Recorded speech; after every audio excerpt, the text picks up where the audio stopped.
What I want to do tonight is just do a kind of a brief overview of what I do to bench trim an airplane and then basic flight trim, because I see a lot of airplanes that are out of trim. I've flown a lot of airplanes out of trim. And some common things, I'll get to the flying part in a minute, but there's some common things that people do that almost always they do wrong, and I'll get into that.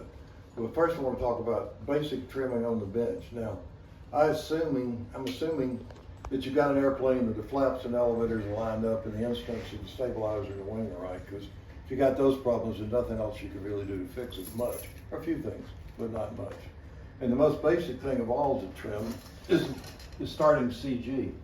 And now, on an airplane like this, it's a 52 Nobler, from the model airplane use plans, not the one that George flew, that almost always the plane should start out balanced at the thickest part of the wing at the root, if it's a tapered wing. I move my finger slightly and goes either way, but it's pretty close to the thickest part of the wing. That doesn't have anything to do with aerodynamics, just that's the pattern they always have. If you have a straight wing, like an Oriental, it's going to be forward, more like 20% of the total chord instead of maybe 25, 27%. But that's the first thing. You want to get the CG right. If it's much behind that, it's going to be uncontrollable, and you probably only get a half a flight in. If it's much forward, you'll be struggling with the airplane to get it to do a loop, no matter what else you do. So the first thing is obviously get the CG right. Now, the second thing is what I call wing balance, but most people took all tip weight. I don't know if I can do this sitting down or not. Look at that. It doesn't seem to have any tip weight. Barely. See, I'm just slitting the rest of my finger. It doesn't, it has tip weight, but it is, the weight that's in it is there to neutralize the weight of the lead outs and the inboard wing. It's got a 2-inch longer inboard wing. That's the way they built them back then. So my rule of thumb that I've developed over the years, by the way, this airplane has been flown one time and it was here. Yesterday, the day before yesterday. I'm going to compete with it tomorrow. That's how close it is. Now, I don't know if I can fly, but the airplane's right there. And it's been flown one time and nothing's been touched on it since that flight. So anyway, the rule of thumb I've developed is if you got a 2-inch longer inboard panel, doesn't really matter, well, unless it's a half A, pretty close, any size airplane in the range that we normally fly, 35 to 60, 2-inch longer inboard panel, start out with it balanced on the center line of the fuselage. That's a profile, that's electric, that's anything. On the profile, of course, you've got outboard wing engine weight that adds to the tip weight. So you don't, you know, if it's 2-inch longer, center of fuselage. 1-inch longer panel, you don't want that wing to be, when I balance it like that, I put it on the scale. That was a boo-boo getting it out of the car. Put it on the scale, and I want that wing to be 1 ounce heavy, and I hold it like that. If it's an equal panel airplane, again, in the usual size range that we fly in, I want it to be 2 ounces heavy. And those are safe numbers to start with. When you get off flying, you may need a little more tip weight or a little less tip weight. You know, if it's too heavy, then you'll see it hinging. I'll get back to that in a little bit. If it's not quite enough tip weight, you'll see the outboard wing come up a little bit in maneuvers, but it'll generally be safe for the first flight, and you'll know what to do next. But that's a good rule of thumb. 1 inch, 1 ounce heavy, equal 2 ounces heavy, 2 inches, 0 weight, balance on the center. You get those two things right, then we're ready to go fly the airplane. Assuming, you know, the tank works, the engine works, and that sort of thing. Question? The tab you talking about, that helped because of the inboard one. Yeah, I'm glad you mentioned that, Brett. If you, again, good point. Again, this was not added on. This was built in. Clear plastic tab, which you may not even be able to see on the camera. It's on there because that flap is 2 inches longer, which means that flap has got more area. Well, when with the 2 inch longer inboard panel, when that flap's got more area, the airplane rolls and then yaws. Because you're adding drag to the inboard side anytime you make lift. That tab is approximately the difference in area at the tip between the two flaps.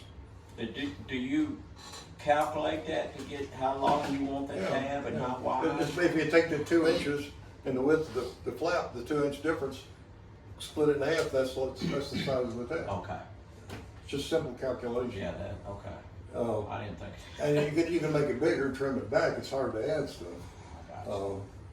And when I see people with ugly trim tabs on airplanes, it always bothers me because if you gotta put a trim tab on it, put one people can't see. It's just a neater way to do it, because you can always bend that if you need to, and get, you know. But that's not for trimming to make it It's flat. only there to That's make it just flat that's bigger, flat. without being obviously, you know, but you see the Max B that Will has, it's got a wooden, or built into the flap tab on the outboard wing, in addition to having the outboard flap slightly larger. But that's building stuff, that's not so much trimming. You calculate the size of the tab as you build an airplane. Is the Nobler the only airplane that's got a longer panel on the inboard? Most of the airplanes from the 50s and 60s, and the further back you go, they have longer inboard panels. Okay. The Palmer Go Devil had 2-inch longer panel. The Chief has 2-inch longer panel. You're talking about late 40s, early 50s. But the later stuff not so much. Yeah, and the Nobler kit when it came out in '57 was only 1 inch longer. Well, I had an ARF, and it was and the ARF is an exact aerodynamic copy Yeah. of the 1957 kit. This predates that. Yeah, and it was 2 inches longer. Well, this is 2 inch longer. The ARF kit's 1 inch longer. 1 inch longer. Yeah.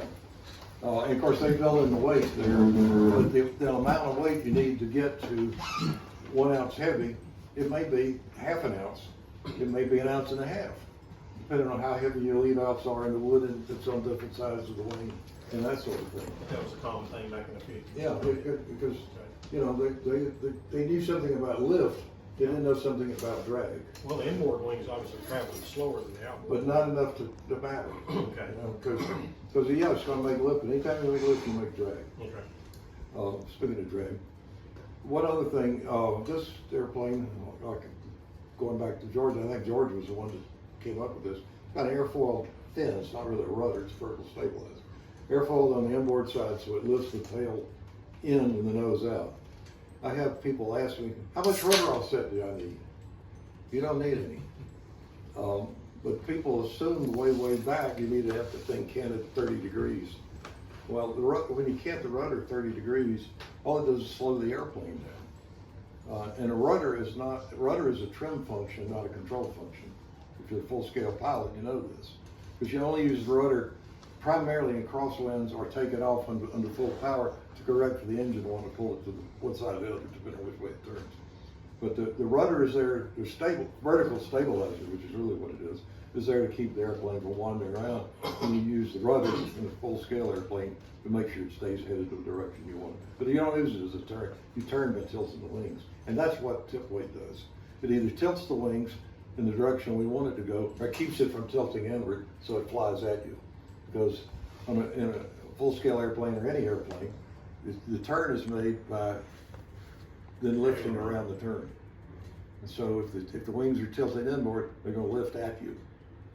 And so what you want is neutral through all the maneuvers, so it's neither in or out. It's called the horizontal component. Horizontal component of lift, Yeah. exactly. And they got little vectors drawn, and you can see all these things and all. Tom, if you was just wanting to have like a Nobler, like let's just say for PA or something, Yeah. would you have to have an inboard wing that long? No, Or you can make it equal. It's built this way to be legal. Legal, I know that. For old time as But well as if PA. you didn't want old time and want PA, equal wing would be better. That's what Yeah, I'm if you asking. just wanted to look like a Nobler, Right. it'd be easier to trim with equal wings. That's what I was. You know, but I built this one as a triple event For airplane. classic. So I don't have to carry as much stuff with me. And I can sell more and just fly one airplane, which we'll see what happens with it tomorrow. Flight trim. Any more questions about those? Those are the basics to start with. Sorry, so when you said the panel, you have the same size panel on both sides, you have, your outside panel should be down if you balance on the center line. No, if there's equal panels, the outboard head should be 2 ounces heavy. As a start. Now That's on the center line of the fuselage. Yeah, balanced in the center of the fuselage, hanging by the tail wheel, put your finger on the spinner, you know. And that's the net weight, not how much weight you put in the wing. because you may need 2.5 ounces to make it 2 ounces heavy. So the way you check that is the amount of weight you put on the inboard wing to make it. Well, you just put it on, let the wing lay on the scale until you get it right, and don't have to overthink. You don't have to calculate it. Just get modeling clay or pieces of lead and stick it on there until it gets right. Don't put it in there permanently, so you can adjust out or in as you need to. And modeling clay is the greatest stuff in the world for trimming model airplanes, trimming stunt planes. Anybody who's ever flown free flight knows that. Because it's ultimately completely adjustable. You could change it in tiny fractions of an ounce. It sticks to the airplane unless it's on a black airplane in the hot sun, in which case it just fall off. I generally, when I put weight in the box, I'll put half what I think it's going to need and put a glue in a piece of lead, and then put in modeling clay to fine tune it if I need to fine tune it. I've built this one like it is.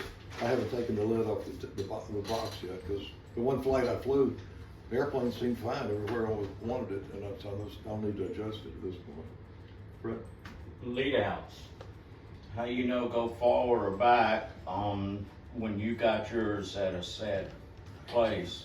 I know, you want it angled out, but how do you do yours to make sure it's right before you glue that in there, is what I'm asking. Well, if what I need is something else solid to hold this with, I just hold it like that. Right. And I want to see the nose down a degree and a half, 2 degrees. And then you do that before you make the holes and all? No. So you know where I it's don't know at. where I built so damn many of them. Well, I know, but let's say you didn't know. How would you do that? Well, first get your CG. Right. And then move the lead out guide until you get about you got that angle, or maybe a little more to be safe. Right. I put adjustable lead out, so it's easy to me just to adjust it. I'm talking about one you want in total fix, is what I'm trying to say. Well, yeah, but again, if you're building an airplane you've built before, and it flew the way you want it to, and it's going to be balanced in the same place, there's no need to put it anywhere else. There's no need to adjust it if it's otherwise everything else is satisfactory. The airplane's straight, and if it's not straight, adjusting the lead outs is not going to fix anything. It's a pure dynamic relationship from the CG through the center between the two lead outs, out the lines to the handle. And the way, if I'm using adjustable lead outs, the way I trim an airplane in flight for that, get it set about where I want it to start with, take off, get up about 15 feet and go like that. And if they're too far back, the plane will nose out. Okay. Yeah. If they're too far in, they'll nose in. Okay. Because you're rotating about the CG with the lead outs pulling it forward or backwards. Because I've got a plane with adjustable lead outs, and I've left it where they set them, and I hadn't messed with it. Yeah. And I didn't know how to adjust it till you just now told me. Yeah. So that'll help. Yeah, just get it where it's down a couple of About degrees. a degree or so. Yeah, a degree, Okay. 2 degrees. Okay. A smaller airplane like a Ringmaster needs more brake Yeah. because it's not going to pull as hard on the lines, and they're going to have a bigger effect on the airplane. This is a 2 or 2. Yeah, well, you could probably wherever they show it to Yeah. start with. Okay, that's where I've been flying it, where they had it to start with. Let's see. Flight trim. Take off, get the motor set, crank the motor, get it running the way you want. Before you fly, shut it off, fill up the tank, go fly. And if you take off, don't hold the airplane down until you know how it handles on the ground. Get it off, get it up in the air so you can't hit anything. My first thing that I do is just an up and down to see if the controls are too sensitive versus tail heavy. It feels tail heavy. It shouldn't be tail heavy or nose heavy if you've done the bench trimming right. But that tells me something about control sensitivity. Now, I did another video for Sparky about controls and control ratios, and I think it's a really important thing, and don't let me forget where I was about the up and down. The controls matter a great deal because a lot of people, probably most people in my book, set their controls up too sensitive. And how I know they're too sensitive, if the airplane's balanced properly, is if the airplane comes down to do the bottom of a square or any other sharp corner, and you come out, even if you make the turn clean, you come out and do this. Mm-hmm. The controls are too quick. Because you're putting on control that overturns and then you try to correct and you get this. If they're too slow, you have to haul it and it won't turn even if it's balanced right. Because you're not putting enough control out there. Now you notice mine has got maybe 28, 30 degrees of up and down. That's all you need. You'll never need any more than that if the airplane's properly balanced. More controls, like Rudder said, only slows it down. And there's some slight calculations of Herman Payne had a plane that didn't have a lot of elevator movement. And he increased the elevator movement and actually got it flying better. Because he was actually flying on one line to get the airplane to turn. But try the up and down, and if that feels all right, I'll do a loop. Do another loop. If I feel like the airplane's not wanting to come around the loop, even though I've balanced it properly, it might be nose hippy. If it wants to wind up the loop too tight. And go forward, it's too nose hip. Yeah, no, if you go up and then, Right. because the centrifugal force is acting on the nose and forcing it to the outside of the loop and opening it up. The opposite is true for tail heavy. It wants to tighten it up. And the airplane slows down at the same time, which is not a good situation you want with a control line airplane. If I can do the loops, okay, I'll try square, you know, and see how that goes. And if the airplane's okay and the wings are level, I'll try most of the maneuvers in the pattern below 45 degrees before going up. If the wings are not level, there are several things you can do. The oldest trick in the book is to tweak the flaps to get the wings level, but you of course want the wings level both directions. If it's flying with the outboard wing low, right side up, and then outboard wing high, upside down, which is dangerous, it might come at you, then you got a warp in the wing and a warp in the flaps. If it's outboard wing high, outboard wing low the other way around, same thing, still a warp, still a misalignment somewhere.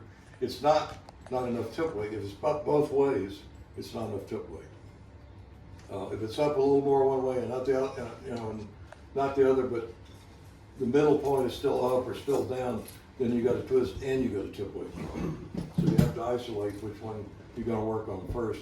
I would say give it more. You're always safe with more tip weight. You're always going to have more line tension. You can always trim out the wiggles later, but you're always safe with extra tip weight if you want to make an error in one direction or another. Now, the old days, the horns that we had on, and this is also true to some degree of profiles, to trim the wings level, the old way was grab the flaps and just twist. And that works till you break a horn on the upright inside, and you don't want to have to go fix that. I had horns made for me for a number of years by Robin Hearn in Australia, who was an Australian speed flyer, British record flyer. I mean, he knew all kinds of mechanical tricks. But he made horns that, I think there was some kind of welding rod that he used for the wire. Because they were very tweakable, but they'd take a set and hold instead of being like music wire that spring back everything. You can bend the music wire to a limited degree, but you run the risk of tearing it out of the flaps sooner or later if you're doing that. The trick I use lots of time, if I can't bend the horn enough, is I take a heat gun and warp the flaps. You know, put a twist in the outboard, if the wings have, put a twist in the outboard flap. Because you almost can't see it, and it's still, the air can see it just fine. And you're not putting tabs all over the airplane and making it ugly that way. I have used the heat gun on a couple of airplanes that I've done everything in the world and they still wouldn't turn the way I wanted them to, either inside or outside. And I've heat gun, tried to bend the elevators up and bend the elevators down, whatever I needed to do. Still couldn't go down quite enough. I'd heat gun both sides of the stabilizer. If you get it turned outside, take the stabilizer and twist the leading edges up. Looks kind of funny, but you're getting more down elevator that way. I built a Denny had a Missing V-tail sweep beam a number of years ago. When Denny designed that airplane, built it back in the late 60s, early 70s, is two RC aileron horns driving the elevators, because that's the only way you can get the V thing. And he used these horns to come down straight line and have a nylon thing off the front. And I built one of those, and I looked at that plan and said, that's not right, because that offset on that horn is going to give you more down than up. That can't be right. So I was smarter than Denny. And I built mine straight up and down. Airplane would not turn outside. Airplane was straight, would not turn outside. I mean, turn, not competitively turn. tried to bend the elevators, tried to heat gun the elevators, ended up heat gunning the flaps that looked like, or the stabilizers looked like a potato chip when I got through, but it would fly. So I called up Denny and said, you're a lot smarter man to know how much to offset that horn so you get more down elevator than up to compensate for the drag, and even at down elevator you get a drag function on the top of the airplane. He said, what are you talking about? So I went through the explanation again. He said, what? He had no idea. It was a lucky point that that's the way they built it and it worked. So sometimes it's better to be lucky than good or smart. So that kind of differential matters. I mentioned control sensitivity. I set the airplane up, this airplane set up with a 4-inch nylon BRODAK bell crank that I make some modifications to. Push rod's in the innermost hole, which is only about that far from the pivot. It goes to a 1-inch high BRODAK flat horn. It's got a brass tubing bushing soldered in it, and then just straight music wire and a wheel collar on the other side. And then it's 1-to-1 for whatever holes to give me the same amount of flap, same amount of elevator. That works. It's always worked for me. Those are the control ratios I use. And on this airplane, I'm flying on a handle spacing of about 4 1/4 inches. Seems to be about right if I could set the neutral, which I didn't do the other day. But if you get, especially if somebody's flying with a big handle with this much spacing, and the push rod and the bell crank is in the middle hole of the outside hole, it's almost unflyable in precision stunt because you can't do those fine movements. The only person I've ever seen be able to do that was Bob Giewski, who flew on a 5-inch easy twist, an old 3-inch bell crank with a push rod in the middle hole. But he only did this. He had that kind of touch. I have to do this. That's my style. I have to use the airplane to, take the pressure off because I don't have the fine motor skill. Let's see where we're talking about up and down and loops. When you go inverted, sometimes you'll find the airplane doesn't want to track inverted, and oftentimes that's attributed to controls being out of line. It's been my experience, and most times, most people, the handle's misadjusted. Because the first thing a lot of people do is they'll set up the handle and go, well, that's about right. And they look at the elevator's flat, and the handle's about like this. And they go up and they find, airplane turns great inside, won't turn outside. And I was watching somebody today fly an airplane that I built, and he was complaining it wouldn't turn outside. I won a contest for that airplane, and it hasn't been changed. I knew it goes the same both ways. And this fellow who's not real well experienced, but he's got a lot of skill. And it never occurred to him that the handle was wrong, because the handle slanted forward a little bit, even just a tiny bit. You're getting, if you grab a gun, it's natural just to do it like that, because your wrist is offset. That's comfortable. If you're flying 1,000-lap rat race, that makes sense if you want to do that. But for control line aerobatics, you have to look at the physiology of your actual hand, because if your hand's at an angle like that, you can only move it about half as far down as you can up. And what you want is to have equal deflection in your hand to match the equal deflection in the airplane. So you have to get equal controls and learn to live with your hand being in a position that may feel like it's like that. But it's the only way you can fly inside and outside, maneuvers the same size, and be able to groove inverted and level flight upright. Because it might feel perfectly comfortable upright, and then upside down you feel like it always wants to go to the ground, because you're pulling on the up line, and once one wants to make the nose go to the ground. So if you've got an airplane that feels like it's turning one way but not the other, first thing to do is change the center point on the neutral on the handle and see. One of the things that I do to some degree,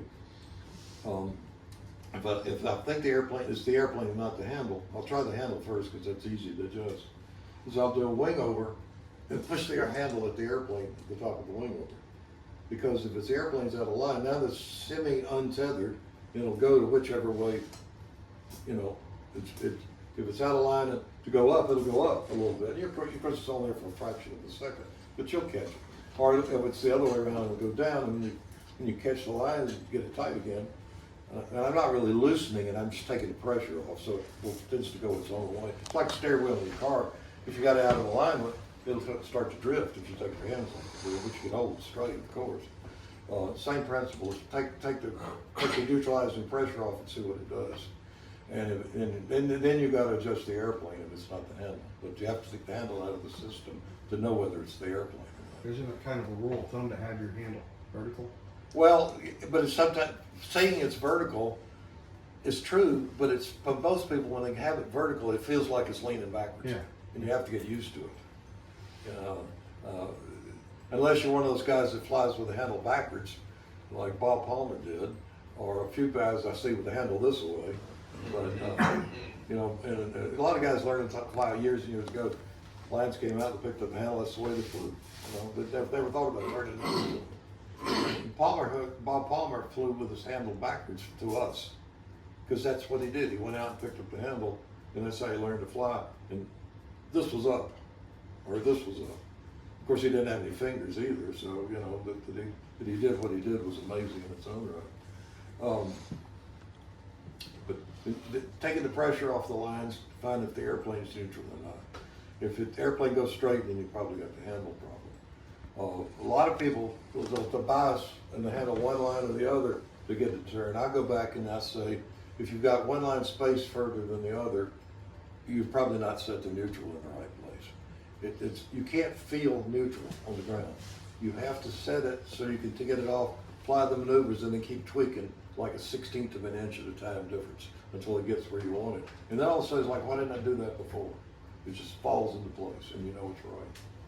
That's why it's a good idea once you get an airplane set, don't change the lines and don't change the handle unless you absolutely have to. You know, get a separate handle for the airplane if that's possible. You know, that way you don't gonna mess things up. And always leave one line clip on the airplane and never take the handle off. So you can't hook it up backwards. You can pick it up upside down, but you can't hook it up backwards. Okay, I've sort of hit some basics and scattered around. You know, this works best if you've got questions or arguments, even better. Will you talk about hinging for a second? Hinging? Hinges or hinging? Hinging. That's dropping the outboard wing maneuver. Is that what you're talking about? Yeah. That's usually caused by too much tip weight. If the airplane goes through maneuvers and you can see it, you go through an inside loop and you see the wing come down, and you go through an outside loop and the wing goes that way, it's too much tip weight. But you may want to see just the slightest roll that way. If it's hinging a lot, there's probably two things wrong. One is the guy's probably put the lead outs forward too far, and then he puts tip weight in it to keep the lines tight. Now you got two problems. I flew a famous East Coast flyer airplane one time who was placed in the top 5 of the Nationals, and it hinged all over the place. He was able to hide it because he was a good flyer, but the lead outs were like way up here. And then he had probably 3 ounces of weight to tip to make it fly. But that was probably not his number one contest airplane. Al Raby wrote a bunch of articles many years ago, and one of them was called "Go for Broke," and it's about his trimming out big sea barrel, Sea Fury. You know, Sea Fury, pickle barrel Sea Fury they called it. And he says, I went out to fly the airplane, and he goes through the steps of adding tip weight and everything. He says, and I kept moving the lead outs forward, and you know, and he was moving them a 1/4 inch.